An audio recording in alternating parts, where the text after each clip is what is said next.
Hello everyone, welcome back to our NCERT class 9 math solution. आज हम question number 2 करने जा रहे हैं एक्सरसाइज 1.2। इसमें लिखा है if the bathroom door has a hinge at B1 and open it into bedroom, will it what will it hit the wardrobe? Are there any changes you would suggest if the door is made wider? तो दो question पूछे गए हैं, इसमें दो बातें पूछी गई हैं। अब उनको सॉल्व करते हैं। मतलब पूछी गई है उसे। जो हमारा क्वेश्चन था कि जो हमारे पास बाथरूम डोर है, दिस इज बाथरूम डोर, ये जो बना हुआ है, ये जब हम ओपन करेंगे, मतलब ये जो डोर की लेंथ है, ये अगर हम ओपन करेंगे तो क्या ये हिट करेगा क्या ये हिट करेगा वार्डरोब को या नहीं। सबसे पहले हम देखते हैं कि लेंथ कितनी है। तो अगर हम देख रहे हैं तो हमारे जो डोर की लेंथ है, डोर की जो लेंथ है वो है अगर हम देखें वाई एक्सिस पर हमारे पास डोर बना हुआ है, तो वाई एक्सिस पर जो लेंथ है 4 और 1.5। तो इसको अगर हम सब्ट्रैक्ट करें तो लेंथ आ जाएगी 4, 1.5 से माइनस करेंगे तो हमारे पास आ जाएगी 2.5 सेंटीमीटर। ये यूनिट मान लेते हैं, फीट में है, हम यूनिट लेके चलते हैं। ठीक है, 2.5 यूनिट। अगर हम इसको ओपन करेंगे, ठीक है, ओपन यहाँ से अगर हमने करा तो ऑब्वियस है कि डोर जो हमारा है वो 2.5 लेंथ का, मीन्स यहाँ से यहाँ तक पहुंचेगा। ठीक है ना, इतना ही पहुंच पाएगा। जबकि जो वार्डरोब है वो 3 से स्टार्ट हो रहा है, इसलिए ये हिट नहीं करेगा। ठीक है, तो फर्स्ट वाला पार्ट तो क्या हो गया, it will not hit the wardrobe. ठीक है, सेकंड क्वेश्चन क्या है हमारे पास, सेकंड पार्ट क्या है इसका पूछने का, कि क्या अगर हम जो हमारी लेंथ है वार्डरोब, जो लेंथ है डोर की, वो बड़ा कर दें, मीन्स अगर हम लेंथ को इंक्रीज कर दें, तो ऑब्वियस अगर इंक्रीज कर देंगे 2.5 से ज़्यादा कर देंगे, 2.5 से 3 कर देंगे, 2.5 से बड़ा कर देंगे, उसमें 3 से मोर देन हो जाए, तो it will automatically hit the wardrobe. Understood? ठीक है, अब उसको अगर हम सॉल्व करें तो हम क्या कर सकते हैं कि हम या तो अंदर की तरफ डोर का ओपनिंग करें, तो हमारे पास कोई प्रॉब्लम नहीं होगी। ठीक है, this is the answer for the question second. Now come to the question number third. जब हम क्वेश्चन नंबर 3 पे आ रहे हैं, तो क्वेश्चन नंबर 3 क्या कह रहा है कि पहले तो हमें रियान के बाथरूम को देखना है। ठीक है, तो जो हमारा रियान का बाथरूम है वो क्या है, रियान का बाथरूम हमें देखना है। उसके बाद उसमें फर्स्ट क्वेश्चन क्या है कि what are the coordinates of the O F R and P, मतलब हमें कोऑर्डिनेट निकालने O F and R P के। ठीक है, नेक्स्ट पार्ट है उसका कि what is the shape of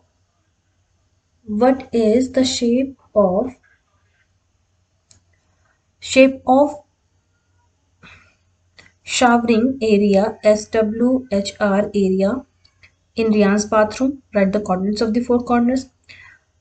ठीक है, तो पहले हम ये दो क्वेश्चन करते हैं, फिर थर्ड पे आएंगे। सबसे पहले हमें क्या करना है, रियान के four corners O F R and P को बताना है। ठीक है, so O F R P, जो हमारे पास ये कोऑर्डिनेट आपको दिख रहे होंगे, O O F R and P coordinates को बताना है। तो आपको डायग्राम अगर दिख रहा होगा अच्छे से तो आप कोऑर्डिनेट बता सकते हैं। ठीक है, लिखते हैं कोऑर्डिनेट ऑफ। ठीक है, तो हमारे पास सेकंड पॉइंट करने के लिए हमारे पास ओ कोऑर्डिनेट है। अगर ओ को हम देखें तो ओ क्या है हमारे पास, ओरिजिन पे है, तो हम लिख देंगे सीधा 0,0। एफ कोऑर्डिनेट हमारे पास है। अब एफ कोऑर्डिनेट 8 और 10 के बीच में है, जो कि वाई एक्सिस पर है, और वाई एक्सिस पर x0 होता है, तो यहाँ पे आ जाएगा 0,9। ठीक है, अब आते हैं आर एंड पी। अब आर एंड पी तो एक्सिस पर है, कौन से एक्सिस पर, एक्स एक्सिस पर। तो एक्स एक्सिस पर पी है हमारे पास, -6। अब y कोऑर्डिनेट 0 होगा, इसलिए यहाँ पे इसका आंसर आ जाएगा, हमारे पास आ जाएगा इसका आंसर P हमारे पास आ जाएगा -6, 0। Now come to the point R। R को बताने के लिए दिख रहा है कि -6 से इसकी डिस्टेंस कितना है, -6, एक्स एक्सिस है -6, ठीक है, और y है हमारे पास 9, क्योंकि अगर हम 9 देखें तो ये f के साथ ही हॉरिजॉन्टल लाइन पे आ रही है, तो f हमारे पास y एक्सिस में कितना था, 9 था, तो ये भी कितना होगा, 9 होगा। तो यहाँ पे हम लिखेंगे r इज इक्वल टू -6, 9, ठीक है। So this is the point. अब सेकंड क्वेश्चन था कि हमारे पास जो सेकंड पार्ट था इसका, ठीक है, मतलब क्वेश्चन नंबर थर्ड का ये फर्स्ट पार्ट था। अब क्वेश्चन नंबर थर्ड का सेकंड पार्ट हमसे पूछा जा रहा था कि बताओ एस आर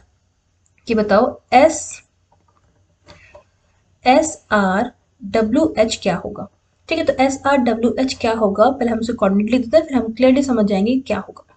ठीक है, तो सबसे पहले हम बताते हैं एस आर डब्ल्यू एच होगा क्या। तो हम देख रहे हैं एस एच क्या है, एक्स एक्सिस की जो भी लाइन वाई पे हॉरिजॉन्टल होती है, मतलब वाई पर ऐसे वर्टिकली जा रही होती है, परपेंडिकुलर होती है, तो वो पैरेलल होती है एक्स एक्सिस के।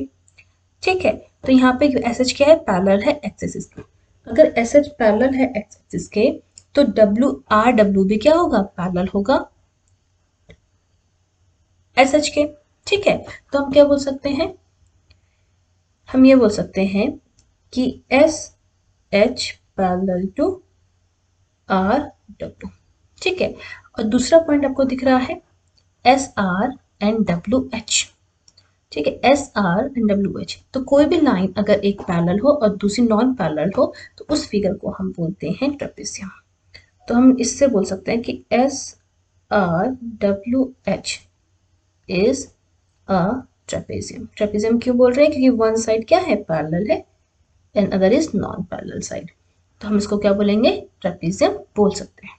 ठीक है, अब आते हैं इसके कोऑर्डिनेट्स के बारे में। कोऑर्डिनेट्स क्या होंगे, देखो आर का कोऑर्डिनेट तो अभी हमने लिख चुके हैं, तो हम लिख देते हैं डायरेक्ट। आर का कोऑर्डिनेट हमारे पास है -6, 9। ठीक है, अब आते हैं एस के कोऑर्डिनेट के लिए। एस का कोऑर्डिनेट क्या होगा, एक्स का कोऑर्डिनेट होगा हमारे पास यहाँ पे क्या है, 5, एंड दिस इज, अगर हम देखें तो ये है हमारे पास -6। ठीक है, y से कितनी दूरी पर है, -6 पे है, और x हमारे पास क्या है, पॉजिटिव का 6। तो s हमारे पास कोऑर्डिनेट हो जाएगा, s के कोऑर्डिनेट हो जाएंगे हमारे पास -6, 6। फिर उसके बाद हम बात करते हैं एस आर एच। एच का कोऑर्डिनेट क्या होगा, अगर हम देखें तो एच का कोऑर्डिनेट हमारे पास हो जाएगा, यहाँ से हम देखें तो y से है -3 की दूरी पर और x से है 6 की दूरी पर, तो उसके कोऑर्डिनेट हो जाएंगे -3, 6, and the last is w। w के कोऑर्डिनेट क्या होंगे, अब यहाँ से देखो आप, -2, ठीक है, y से कितनी दूरी है, -2 की, और x से कितनी है, x से है 9, तो यहाँ पे आ जाएगा w की coordinate -2, 9। Okay, so these are the points for question number third second part.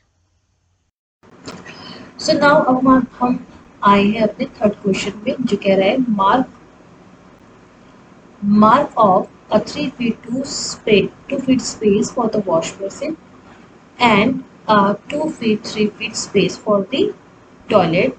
Write the coordinate of the corners of these spaces.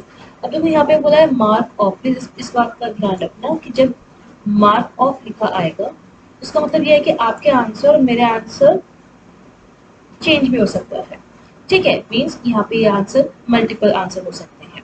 ठीक है, जो भी आपको सुटेबल लगे आप वो आंसर दे सकते हो, बट ये ध्यान रखना है कि जो स्पेस वो ऑक्यूपाई करेगा वो 3 फीट बाय 2 फीट है, मीन्स उसका जो एरिया होना चाहिए वो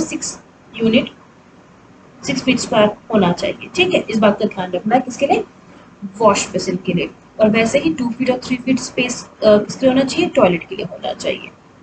ठीक है, इसका ध्यान रखना है। उसके अलावा जो हमारे आंसर होते हैं वो मल्टीपल हो सकते हैं। अब देखो जैसे मैं सोच रही हूँ उसका आंसर क्या क्या हो सकता है, अगर हम उसको देखें तो हम वॉश बेसिन को रख सकते हैं किन किन पॉइंट्स में, -6,0 पे रख सकते हैं। ठीक है, हम रख सकते हैं इसको -3,0 पे, फिर रख सकते हैं हम इसको -3,2 पे, और रख सकते हैं हम इसको -6,2 पे। मीन्स हम वॉश बेसिन, जो हमारा ये जो हमें दिख रहा है वॉश बेसिन इमेज में, इसको हम इन पॉइंट्स में रख सकते हैं। ठीक है, -3,0 पे रख सकते हैं। ठीक है, यहाँ पे आ सकता है ये, या -3,2 पे आ सकता है। ठीक है, यहाँ पे हम रख सकते हैं। ठीक है, या हम रख सकते हैं इसको -6,2, -6,2 इज -6,2, यहाँ पे आ सकता है ये। ठीक है, तो इसके मल्टीपल प्लेसेस हो सकते हैं, बस ध्यान रखने की बात उनके अंदर होना चाहिए। ठीक है, और सिमिलरली जो एरिया ऑक्यूपाई करेगा वो 6 यूनिट होना चाहिए। उसके बाद सिमिलरली हम किसकी बात करेंगे, टॉयलेट की बात करेंगे। सो टॉयलेट हमारे पास जो होगा, तो टॉयलेट के लिए जो एरिया ऑक्यूपाई होगा वो क्या क्या हो सकता है हमारे पास। अब टॉयलेट का एरिया क्या था, 2 फीट बाय 3 फीट था। ठीक है, तो इसको हम देखेंगे 6 फीट, ये भी 6 फीट के अलाउ है, 6 फीट अबाउट है। तो हम इसको कहाँ का रख सकते हैं, तो कॉर्नर्स कौन कौन से कॉर्नर्स में हम रख सकते हैं, तो हमारे पास आ सकता है -6,3, -4,3, ठीक है, -4,6 एंड -6,6। अगर आपको लग रहा है और कोई कोऑर्डिनेट भी हो सकता था, वो भी यहाँ पे रख सकते हैं। जैसे कि -6,3 कहाँ पे हो गया, -6,3। ठीक है, तो -6 यहाँ पे कहीं होगा। ठीक है, इस तरीके से हम यहाँ पे रख सकते हैं, यहीं पे रखा हुआ है। और भी हमारे पास एरिया कॉर्नर्स हो सकते हैं, यहाँ पे है, आप कोई कॉर्नर बता सकते हैं। ठीक है, ओके, तो हम ये आंसर यहीं पे रखते हैं। And that's the solution for the part 3। See you in the next NCERT maths question. Thank you.